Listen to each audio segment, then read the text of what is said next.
When you think of space technology, you think of space, right? Well, you know, it can be all around us right here. But hey, there's a Saturn.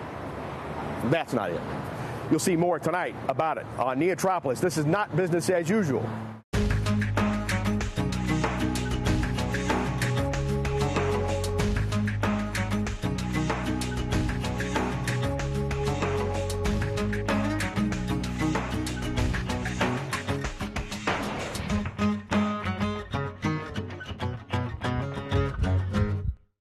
Welcome to NEOtropolis. We are not business as usual. Hi, I'm your host, Jim Evans. Okay, our mission tonight is to spend some unique time with a special team whose work is normally out of this world. But tonight, we'll see something else that they're working on that could have a world of impact for so many people in different ways. And they're doing this right here in Northeast Ohio. That's on our radar just ahead. But first, we take a look at regional business news from the NEOtropolis Good Business News Aggregator. This is the good business news along the I-77 corridor for the week of February 28th. Monday's Akron Beacon Journal front page reports that Cleveland-based University Hospitals had a soft opening of its newest Ahoja Medical Center, a full-service 144-bed hospital located off of Interstate 271 in Beechwood. The $298 million facility is expected to draw patients from Northern Summit and Portage counties and portions of Medina County. Monday's Akron Beacon Journal community section reports that today, more than 30 Hudson businesses will kick off an international festival by adopting a foreign country or region's identity and offering free samples of food and beverages from its chosen country from 6 to 9 p.m. The event, hosted by the Merchants of Hudson and Hudson Community First, will conclude March 12th. Tuesday's Cleveland Plain Dealer business section reports that in an effort to pare its hotel portfolio and focus on retail, office, and apartments, Cleveland-based Forest City Incorporated has sold the Charleston Marriott in Charleston, West Virginia for $25.5 million to Illinois-based Inland American Real Estate Trust Incorporated. Wednesday's Cleveland Plain Dealer business section reports that Cleveland-based Fiero Corporation, a company that makes specialty materials for the electronics, solar energy, pharmaceutical, and auto industries, earned more than $7 million in 2010, compared to a loss of more than $40 million in 2009. Wednesday's Akron Beacon Journal business section reports that North Carolina-based Babcock & Wilcox, with operations in Barberton, reported fourth quarter results up 165% from a year ago. Thursday's Cleveland Plain Dealer business section and Thursday's Kent Record Courier Auto and Business section reports that the Obama administration is awarding $2 million to be matched by $2.5 million from the private sector to create a public-private partnership that will help small and mid-sized manufacturers in the Midwest enhance productivity through the use of technology, enabling them to be more competitive in the global marketplace. This is the good business news along the I-77 corridor for this week. NEOtropolis is your source for good business news. Houston, we don't have a problem. The countdown is on for our look at a concept developed at NASA that can impact you or someone you know. We'll get to that in T-minus. It's coming up in a few moments. Right now, we check in with our content partner, the Business Journal. It's time for the Weekly Buzz. I'm Michael Moliterno in for Stacia Ertis, and this is the Business Journal Weekly Buzz for Youngstown and the Mahoning Valley. The Pension Benefit Guarantee Corporation will pay the pensions of nearly 7,000 workers and retirees of Forum Health. PBGC, which made the announcement Wednesday morning, said it's stepping in because the hospital has gone out of business. Forum Health retirees will continue to receive their monthly benefits without interruption, and other workers will receive their pensions when they are eligible to retire. The Renco Group has purchased 3 of OAO Severstal's North America steel operations, including Severstal Warren, for $1.2 billion. The Renco Group announced Wednesday morning that its newly formed subsidiary, RG Steel, has agreed to buy all stock related to Severstal Warren, Severstal's Sparrows Point Mill near Baltimore, Severstal Wheeling Inc., and Wheeling Corrugating Company. The acquisitions would make RG Steel the 4th largest flat-rolled steel producer in the United States. The transaction is expected to close this month. Renco's owner is Ira Rennert. He definitely knows how to make steel, and while he owned us, he definitely knew how to make money. It was a deal that after sitting down, with Ira and his team, felt, that this guy's a guy that's going to move us forward here. In the March edition of the Business Journal, CompGo stamps out future. Dan O'Brien finds the company adapting to changes in the market to maintain its edge. Here at CompGo Industries, the manufacturing process takes us from this to this. We buy steel locally. Most of the steel we buy is American made. The only time we buy something that's not American made is if we have no way of resourcing it. But we bring it in coil form first. From the coil, we go and we cut circles out. And then we take these circles to forming presses, and at the forming presses, we'll draw them into dome shapes. And then these dome shapes basically are sent to our customers, who in turn will weld them into tanks. The tank heads can range from 2 inches to 48 inches in diameter. And it's not unusual on a good day to crank out 15,000 tank heads using steel from nearby mills such as Severstal in Warren and V&M Star in Youngstown. And those are this week's headlines. Be sure to check out the Buzz Newscast every business day online at businessjournaldaily.com. I'm Michael Moliterno. Stacia will see you back here next week. And now it's time for a NEOtropolis fact. Did you know the average wage in Northeast Ohio's high-tech industries was 93% higher than the average wage in non-high-tech industries? NASA research and technology has proved to be so important with far-reaching implications. That includes ideas and applications for all of us in everyday life. Well, a pair of worldly researchers at the NASA Glenn Research Center is at the forefront in that regard. They've developed a unique system using radio frequency that can prove to be beneficial to society in many ways. So all systems are go for Jennifer Borres to show us how what they're doing is not space business as usual. NASA has always been known for innovation and discovery, and here at NASA Glenn Research Center, they're creating something unique that will not only benefit the space program, but many other industries as well. And it is definitely not business as usual. This is probably what comes to mind when you think of NASA. Astronauts and space exploration. The shuttle launches make it all of the glory and media attention, but it's the people behind NASA who keep the organization going. Dr. Felix Miranda is the chief of the Antenna and Optical Systems branch in the Communications, Instrumentation, and Controls Division at NASA Glenn Research Center. I have a group of people, primarily electrical engineers and some physicists that work in antenna technology, and there are different areas of the work that we do. He says his division also consists of researchers working towards NASA's future. I'm thinking long-term down the road to develop the new microwave components and antenna technologies and optical technology that is needed to support NASA mission. He and his colleague, Dr. Rainey Simmons, the chief of Electro and Electro-Optic Devices branch, have been working together to develop a new technology that will have far-reaching effects. The radio frequency telemetry system for biomass sensor is a concept that came about maybe 10 years ago. Dr. Miranda and Dr. Simmons were both thinking about how to apply their expertise to find solutions for problems at NASA, but that could also have a societal impact. So we combine all this, and I said this humbly, right, wealth of knowledge, and it was very, very productive at the very beginning just to put our minds in tandem and come forward with concepts that could be of benefit to address that particular problem and other problems. One of the concepts they came up with was for this system. It primarily consists of two parts.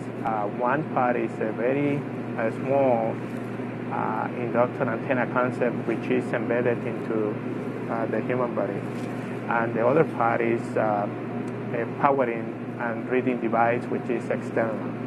So the two parts really comprise the RF telemetry systems. The radio frequency sensor is targeted to biomedical applications and needed to be small enough to reduce the level of intrusiveness into the human body. It was wireless, so that means that it didn't need any batteries, and there is a concern about batteries based on two primary reasons.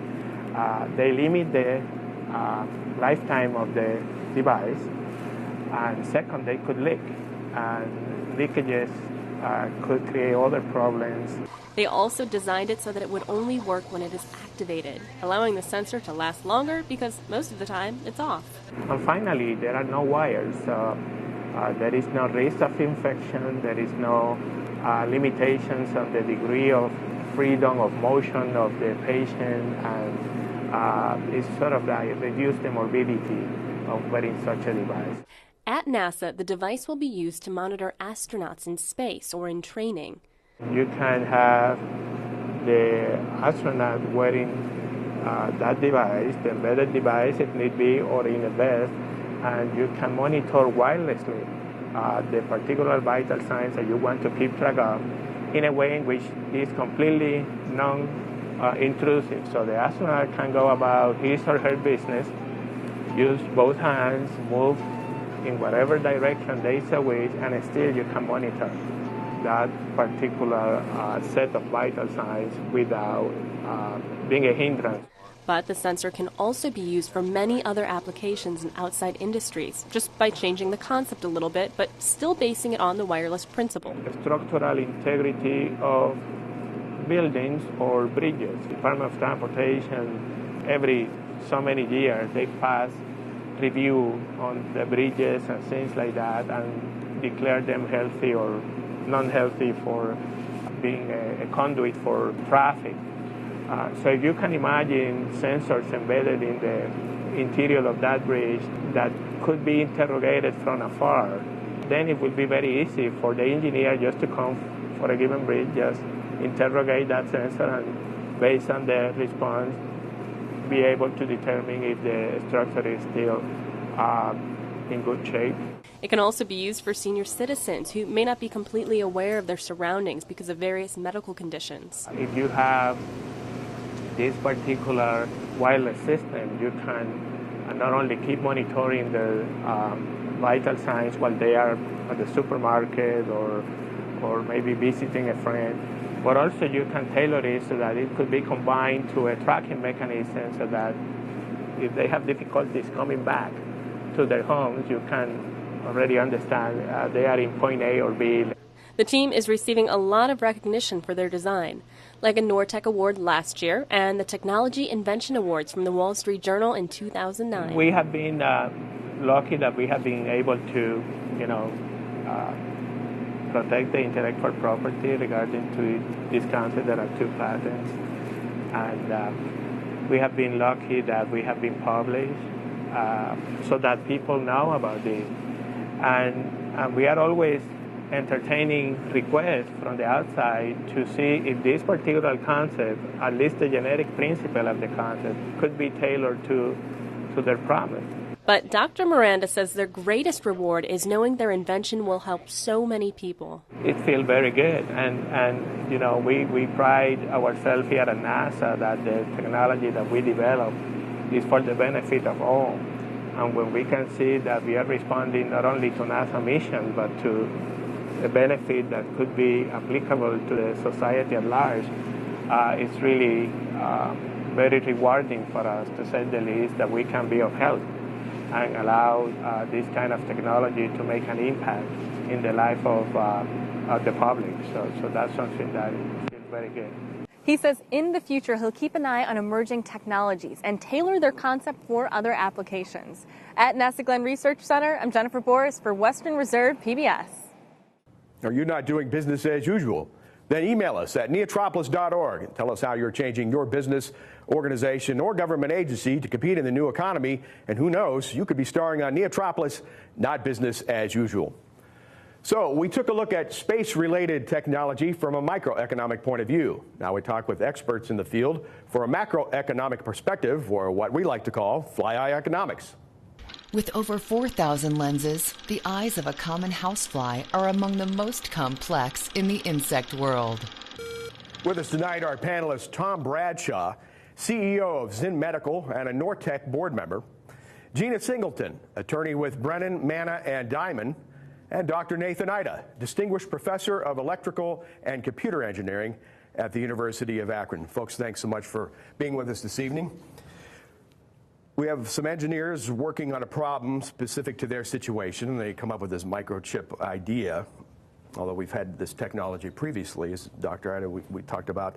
We'll start with you. How common with engineering and biomed research and discoveries is this? Very common. In fact, this is a take on the older RFID, or radio frequency identification idea, which is used to identify merchandise. The difference is that they have added sensors, and they interface that with sensors so that now they can collect data on a variety of physical situations. Do you see a much broader horizon for them with this? With the possibilities might be numerous. Absolutely. It seems to me almost limitless, because once you can interface a sensor, you can put that in an engine, you can put that in the body, you can put that in a plane, almost anything, in a bridge, anything you want. As NASA continues research on this technology, Tom, how might local business entrepreneurs implement this into what they might be doing? Well, the good news about this is there are lots of potential applications for it, and the bad news about it is there are lots of applications for it. And so you really have to focus on one or two specific applications, and so an entrepreneur would have to pick one or a couple of applications and then see how far away it is from a working prototype. And there are lots of ways to develop a working prototype with SBIR funding, for example. My own company's In Medical is a NASA spin-out that was developed around a NASA SBIR grant.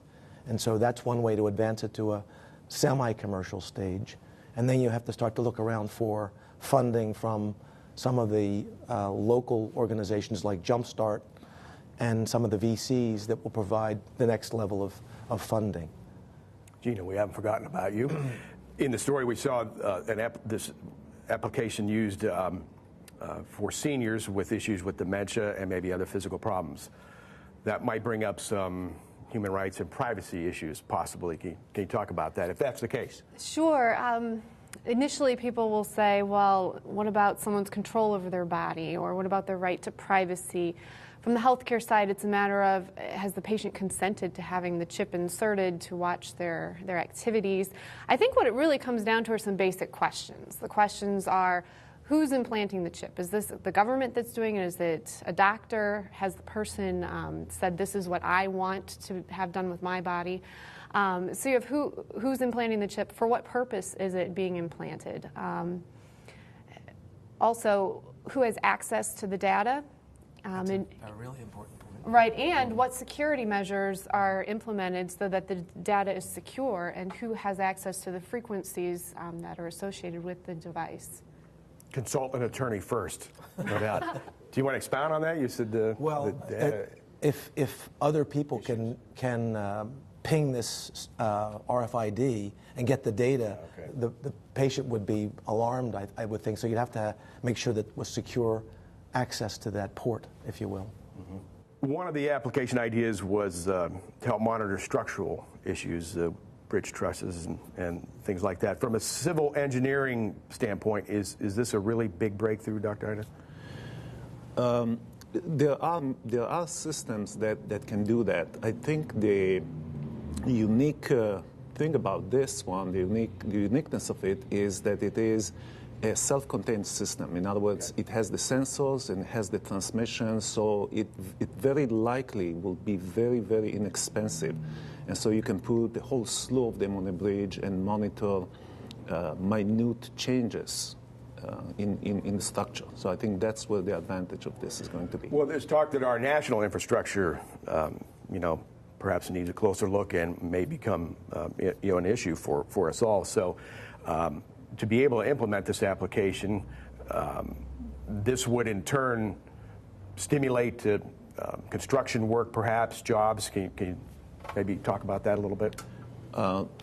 Indeed, and in fact, you mentioned bridges, but it can lead to other things. It can lead to smart structures. You can put that in buildings to monitor earthquakes. You can do almost anything. So, I think I'm not in business, but from a business point of view, this really presents a whole lot of opportunities that were not there before. I mentioned RFID. One of the problems with RFIDs used to be that they were freestanding. In other words, they didn't connect to anything. You could always retrieve the data, but you couldn't get any other information that was not put there in the first place. This is a means of doing just that. Mm-hmm. Of course, he touched on business and jobs. That's what we talk about here. Mm-hmm. Can you get into that a little bit more, Tom? Sure. There are a surprisingly large number of bioscience jobs in Northeast Ohio. The last figure that I saw was about 19,000 jobs here, and the jobs are growing in this part of the state as opposed to declining. We've had about an 18% growth over the last 10 years, whereas the general population of employed people has gone down by about 4% over that same period. So the bioscience population of workers is going up. And so one of the things that's really unique about Northeast Ohio is there's so many opportunities to take technology from places like NASA or the universities. Akron is one, but Case is also a great source of them. Take that technology out and create businesses around them. And there are organizations to help do that at these schools as well. Getting back to the human rights side of the story, do you foresee problems with parents wanting to implement this application, this technology with infants and small children? And Actually, I don't think that's a new concept. Occasionally, you see in the news the idea of implanting a chip. Well, I guess a simple example would be your pets, because you're tracking your pets. So the next step is, okay, but now we're talking about people. And you do hear occasionally about implanting a chip into a child, and there are some very valuable applications of that, guarding against kidnapping or children that get lost, being able to find them. So I think that you look at you almost have to balance the value versus the invasion of someone's body or their privacy, whatever it may be. So it's an interesting debate, but I don't think it's quite as radical as you might initially think. Will this potential issue make it difficult to bring this to market? I don't think so. I think it's a matter, again, of looking at the potential benefit. It's a cost-benefit analysis. I think initially there might be some eyebrows raised, but I also think that it's not, like I said, it's not as new of an idea as you might initially think. I know another application that has been discussed is the idea of those that have been convicted of violent crimes. Do you offer, for instance, someone that's been released from prison with sex offenses? Right. Do you implant a chip in exchange for probation versus jail time? So I think that there's application outside of health reasons also that they look at. Folks, thanks so much for being with us. You were a great panel tonight. We appreciate your time, but we're out of time, so hopefully we'll be able to meet up again. Thank you very much. Thank you. Thank you. How about our Out of This World panel, huh? And it's time now for Into the Future. Into the future.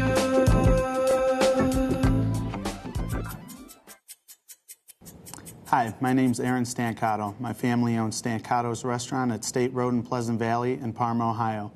Growing up in a family-owned restaurant, my two brothers, sister, and I saw the hard work that went into preparing our authentic third-generation family recipes. Besides extraordinary customer service for our guests, consistency and quality were the two most important things to my father. He taught us that when you consistently deliver high quality and great taste, you don't just satisfy your guests, you win them over and invite them back for more. My oldest brother, Perry Stancato, went off to the Culinary Institute of America, where he was introduced to many techniques that he shared with the restaurant. When he came back to the family business, he sat down and finally came to the conclusion that in order to create a consistent product, we would need to create a consistent environment in which it would be produced, and that is when Signature Sauces was born. Now in our state-of-the-art facility, my grandparents' recipes are proudly produced and bottled every week for our restaurant and sold in over 130 stores. Signature Sauces has grown, and we have developed valuable relationships with our clients that has allowed us to take their product, produce it consistently using only the finest ingredients, and package it for retail, industrial, or food service. From the moment the first ingredient is added to the kettle to the moment the label is placed on the jar, we oversee the entire process to guarantee us and the customer a product they are proud to put their signature on. Now this March, my family and I are celebrating the restaurant's 40-year anniversary and can't thank everyone enough for their business and friendships. For more information, you can find us at www.stancatos.com. You know, we like to look at the financial field with our telescope, and the experts at NCA Financial Planners are here to give us a look at that now with a stock wrap. This week's local company stock spotlight is Parker Hannifin, which is headquartered right down the street from our office in Mayfield Heights. With annual sales of $10 billion in fiscal year 2010, Parker Hannifin is the world's leading diversified manufacturer of motion and control technologies and systems. The company employs approximately 55,000 people in 46 countries around the world. Parker provides solutions for a wide variety of mobile, industrial, and aerospace markets. The company's products are vital to virtually everything that moves or requires control, including the manufacture and processing of raw materials, durable goods, infrastructure development, and all forms of transportation. Parker Hannifin trades on the New York Stock Exchange under the symbol PH. In January, Parker's board of directors increased the company's quarterly dividend by 10% to 32 cents per share of common stock. Parker has increased its annual dividends paid to shareholders for 54 consecutive fiscal years, which places this local company among the top 5 public companies with the longest-running dividend increase records in the S&P 500 index. The midweek close for Parker was $86.63. Year-to-date, Parker is positive 0.38%, but over the last 5 years, Parker is positive 62.78%. Back to you, Jim. Another important and vast frontier to explore is that of culture and entertainment in Northeast Ohio, and we have the man with the research on that. He's Cool Cleveland's Thomas Mulready, and he joins us now to tell you about some other events that are going on in NEOtropolis this weekend. What we're talking about is the business of fun.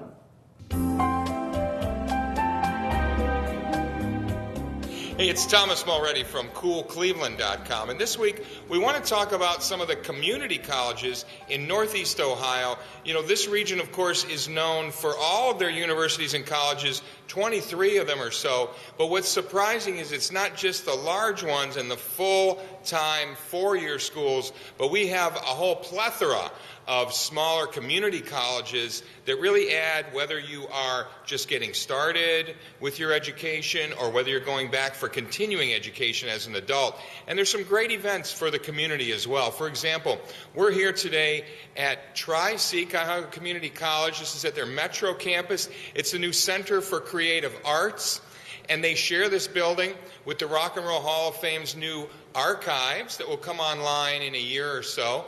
They're doing some great events throughout the entire Tri-C grouping of colleges. There's the downtown Metro here, where they've got things like This Song Is You, The Making of My Fair Lady, coming up in March.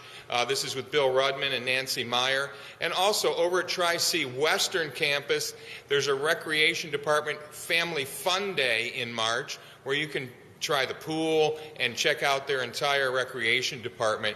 Also, Lakeland Community College is another great school with a lot of programs. For example, the International Film Festival is coming up there in March. There's a healthcare job fair, and there's a military collector's show. And then over at Lorain County Community College in March and April, they're doing films of all kinds. They've got story time for the kids, and the Ohio Dance Theater is doing Peter and the Wolf. So check out not only your universities in the region, but your community colleges. This is Thomas Mulready from CoolCleveland.com. Have a great week in NEOtropolis. Keep in mind, there are things that you can do to help the Northeast Ohio economy. One way is to get out to any of the events Thomas told us about and make your investment in fun. You can also position yourself out there and make your brilliant comments about the Northeast Ohio economy to the people in your solar system and tell them to spread the word. In the meantime, log on to our website, neotropolis.org, and tell us what you think. I'm Jim Evans. We'll see you next week on NEOtropolis, not business as usual.